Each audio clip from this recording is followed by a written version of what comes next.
Habang naghihintay ako ng booking, napansin ko ang isang ali na matyagang naghihintay ng kanyang masasakyan. Pero walang gustong magpasakay sa kanya.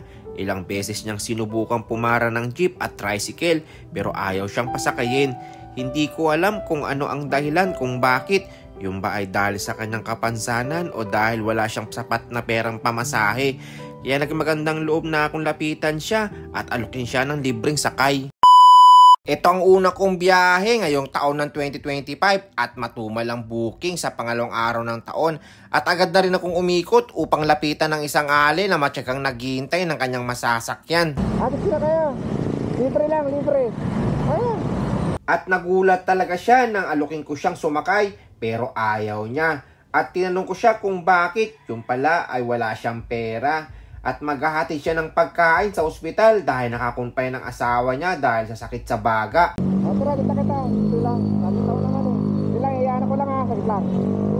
At pumayag din agad siya dahil kailangan niyang ihatid ang pagkain sa asawa niya upang makainom na rin ng gamot. Ang hirap talaga sa isang sitwasyon, sa isang pamilya na may sakit lalo na kung walang perang pangpagamot. Sabi ko, nahihirapan ka sumakay. Kaya binalikan kita. Kamag-anak na kumpay. Asawa mo? At agad ko na rin siya binigyan ng shower cap at helmet para may hatid ko siya agad.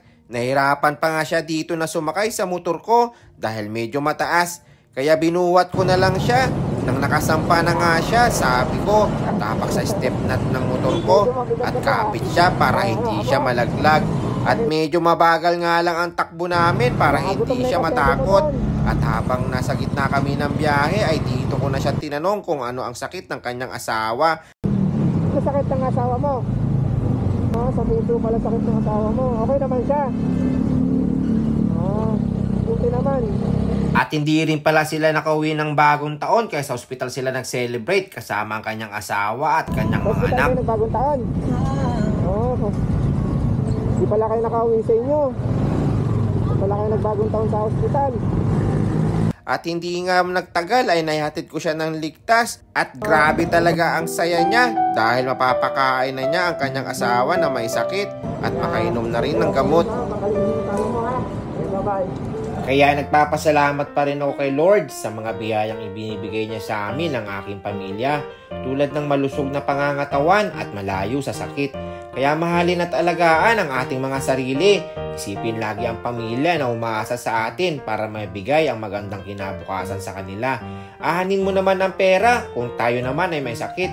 Kaya huwag puro bakbak. Magpahinga din pag may time kasama ang pamilya. Kaya hanggang dito na lang mga tropa. Salamat sa pagsama. Hanggang sa muli. Happy New Year ulit sa inyo mga tropa.